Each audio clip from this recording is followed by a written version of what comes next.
BCCI ने Indies series के लिए भारत की 15 सदस्य मजबूत स्क्वाड का आधिकारिक ऐलान कर दिया है और इस स्क्वाड के सामने आते ही क्रिकेट जगत में जोरदार चर्चा शुरू हो गई है, क्योंकि इस बार सिर्फ जाने पहचाने सितारों को ही नहीं बल्कि ऐसे कई खिलाड़ियों को भी मौका मिला है जिन्होंने पिछले कुछ महीनों में अपने प्रदर्शन से चयनकर्ताओं को बार बार प्रभावित किया है। जी हां दोस्तों, कई क्रिकेट विशेषज्ञों के अनुसार इस स्क्वाड में अनुभव, युवा जोश, आक्रामक बल्लेबाजी, विस्फोटक फिनिशिंग, क्वालिटी स्पिन और रफ्तार भरी पेस, हर चीज का शानदार संतुलन देखने को मिलता है।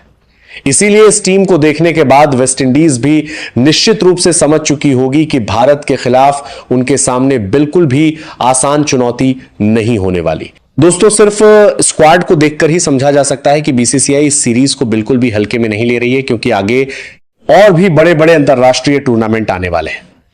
इसलिए अभी से ऐसी टीम तैयार करने की कोशिश की जा रही है जो लंबे समय तक एक साथ खेल सके, और इसी वजह से इस स्क्वाड में युवा प्रतिभाओं के साथ अनुभवी खिलाड़ियों को भी शामिल किया गया है। कागज पर भारत को भले ही मजबूत माना जा रहा हो, लेकिन टी20 क्रिकेट में वेस्टइंडीज को कभी भी हल्के में नहीं लिया जा सकता, क्योंकि उनकी टीम में ऐसे पावर हिटर मौजूद है जो कुछ ही ओवरों में पूरे मैच का रुख बदल सकते हैं।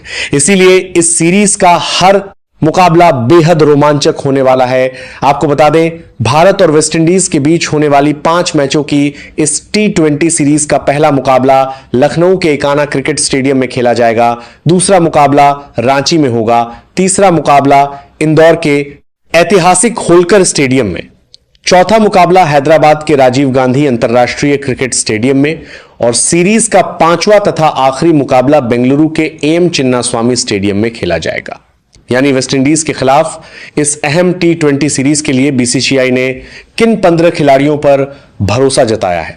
सबसे पहले अगर कप्तान और उपकप्तान की बात करें तो इस बार भी भारत की टी20 टीम की कप्तानी की जिम्मेदारी सौंपी गई है सूर्य कुमार यादव को। आक्रामक सोच, साहसी फैसले और मैच की परिस्थिति को तेजी से समझने की शानदार क्षमता की वजह से उन्हें एक बार फिर कप्तान चुना गया है। वहीं उपकप्तान की अहम जिम्मेदारी सौंपी गई है श्रेयस अय्यर को। बल्ले से लगातार अच्छे प्रदर्शन के साथ साथ ड्रेसिंग रूम से जान से में उनका अनुभव भी भारतीय टीम की बड़ी ताकत है। इसीलिए नेतृत्व की इस जोड़ी पर एक बार फिर बड़ा भरोसा जता रही है बीसीसीआई। अब अगर ओपनिंग विभाग की बात करें तो बीसीसीआई ने इस बार भी भरोसा जताया है 2 विस्फोटक ओपनरों पर। पहला नाम है अभिषेक शर्मा। मौजूदा समय में वह भारत के सबसे आक्रामक टी20 ओपनरों में से एक है। शुरुआत से ही गेंदबाजों पर दबाव बनाना, पावर प्ले का पूरा फायदा उठाना और बेहद कम समय में मैच की रफ्तार बदल देने की अद्भुत क्षमता उनके पास है।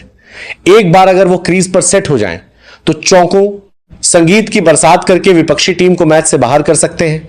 हाल के समय में उनका लगातार शानदार प्रदर्शन ही यह साबित करता है कि चयनकर्ताओं ने एक बार फिर उन पर पूरा भरोसा क्यों जताया है और उनके साथ दूसरे ओपनर के रूप में जगह मिली है युवा स्टार वैभव सूर्यवंशी को। इंग्लैंड सीरीज में बड़ी पारी नहीं खेल पाने के बावजूद उनकी प्रतिभा पर किसी को कोई शक नहीं है।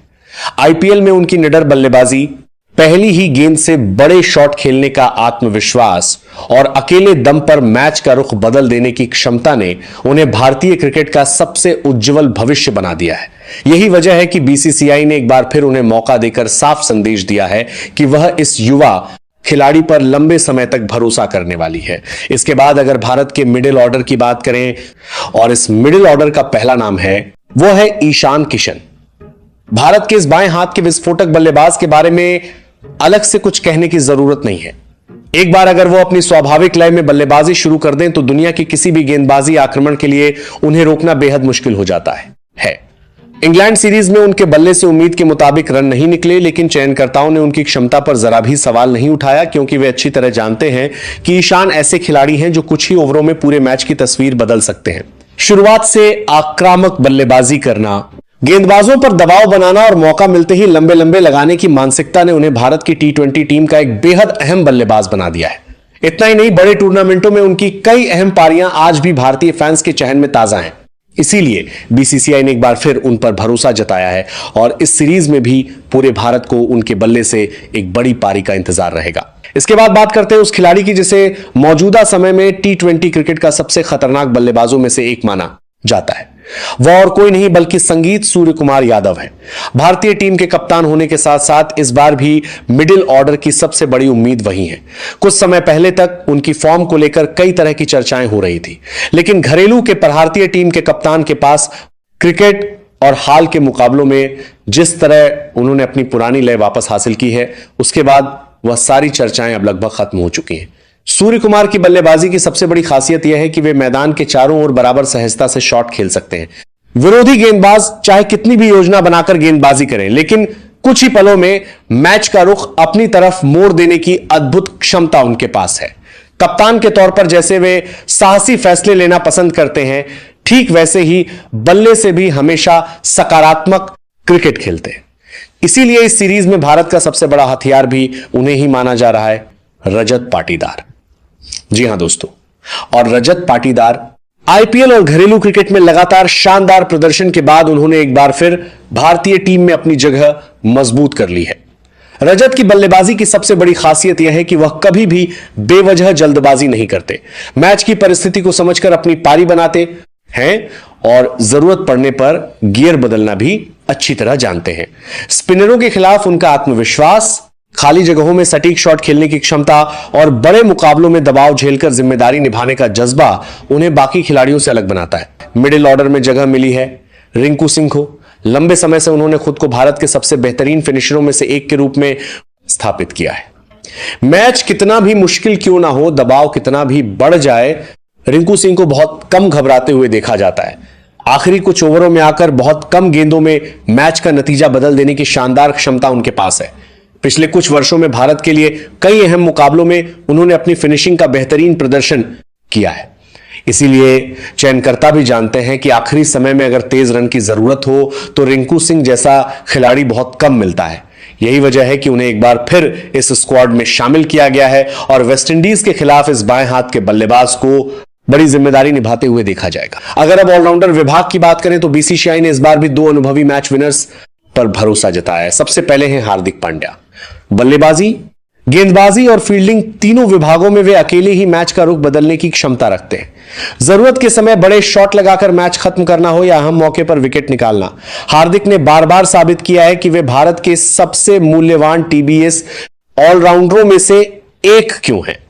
दूसरी ओर दूसरे ऑलराउंडर के रूप में जगह मिली है अक्षर पटेल को। शांत स्वभाव के इस खिलाड़ी को जितना साधारण समझा जाता है, मैदान पर वे उतने ही प्रभावी साबित होते हैं। बल्ले से महत्वपूर्ण रन, गेंद से किफायती स्पिनल और शानदार फील्डिंग, इन सब के दम पर अक्षर पटेल भारतीय टी20 टीम का संतुलन काफी बढ़ा देते हैं। इसीलिए इन दोनों ऑलराउंडरों से भी टीम इंडिया को बड़ी उम्मीदें रहेंगी। अगर अब स्पिन विभाग पर नजर डालें तो यहां भी बीसीसीआई ने दो शानदार स्पिनरों पर भरोसा जताया है। इस सूची में पहला नाम है कुलदीप यादव। जी हां दोस्तों, मौजूदा समय में वे भारत के सबसे अनुभवी और सबसे खतरनाक रिस्ट स्पिनरों में से एक हैं। मिडिल ओवरों में जब भारतीय टीम को सबसे ज्यादा विकेट की जरूरत होती है, तब कप्तान की पहली पसंद बन जाते हैं कुलदीप यादव। उनकी विविधता भरी स्पिन, सटीक लाइन और लेंथ तथा बल्लेबाजों को गलती करने पर मजबूर कर देने की अद्भुत क्षमता उन्हें बाकी गेंदबाजों से अलग बनाती है। दुनिया के कई बड़े बड़े बल्लेबाज भी उनकी गेंदों को पढ़ने में परेशान हुए हैं। सिर्फ विकेट लेना ही नहीं बल्कि रन रोका है कर विरोधी टीम पर। दबाव बनाना भी उन्हें अच्छी तरह आता है। यही वजह है कि वेस्टइंडीज जैसी पावर हिटिंग टीम के खिलाफ भी बीसीसीआई ने एक बार फिर उन पर पूरा भरोसा जताया है। दूसरी ओर दूसरे स्पिनर के रूप में जगह मिली है युवा खिलाड़ी यशराज पुनिया को। घरेलू क्रिकेट में लगातार शानदार प्रदर्शन और अपनी नियंत्रित गेंदबाजी के दम पर उन्होंने चयनकर्ताओं का ध्यान अपनी ओर खींचा है। बड़े मंच पर खुद को साबित करने का यह उनके लिए सबसे बड़ा मौका है। इसलिए भारतीय समर्थकों की नजर भी इस युवा स्पिनर पर रहेगी कि वे अंतर्राष्ट्रीय क्रिकेट में अपने सफर को कितना यादगार बना पाते हैं। अगर अब तेज गेंदबाजी आक्रमण की बात करें तो यही भारत की एक और सबसे बड़ी ताकत नजर आती है। नई गेंद से स्विंग और डेथ ओवरों में सटीक यॉर्कर डालने की उनकी क्षमता ने उन्हें पहले ही दुनिया के सबसे बेहतरीन टी20 गेंदबाजों में शामिल कर दिया है। मैच के आखिरी ओवरों में जब विरोधी बल्लेबाज बड़े शॉट खेलने के लिए बेताब होते हैं, तब शांत दिमाग से अपनी योजना के अनुसार गेंदबाजी करने की कला अर्दीप को भारत के लिए और भी मूल्यवान बना देती है। मोहम्मद सिराज, नई गेंद से स्विंग कराना हो या पुरानी गेंद से आक्रामक गेंदबाजी करनी हो, दोनों ही परिस्थितियों में वे बराबर प्रभावी रहते हैं। बड़े मुकाबलों में दबाव के समय विकेट निकालने की उनकी क्षमता के कारण वे लंबे समय से भारत के सबसे भरोसेमंद तेज गेंदबाजों में शामिल हैं। इन दो अनुभवी तेज गेंदबाजों के साथ मौका मिला है युवा फास्ट बॉलर रसिक सलाम को। आईपीएल और घरेलू क्रिकेट में लगातार शानदार प्रदर्शन के बाद आखिरकार उन्हें राष्ट्रीय टीम में जगह मिली है। आखिरी सदस्य के रूप में जगह मिली है भारत के सबसे चर्चित युवा तेज गेंदबाज मयंक यादव को। 150 किमी घंटा से भी अधिक रफ्तार से गेंदबाजी करने की उनकी क्षमता ने पहले ही पूरे क्रिकेट जगत का ध्यान अपनी ओर खींच लिया है। चोट की वजह से कुछ समय मैदान से दूर रहने के बाद अब वे पूरी तरह फिट होकर एक बार फिर भारतीय टीम में लौट आए हैं।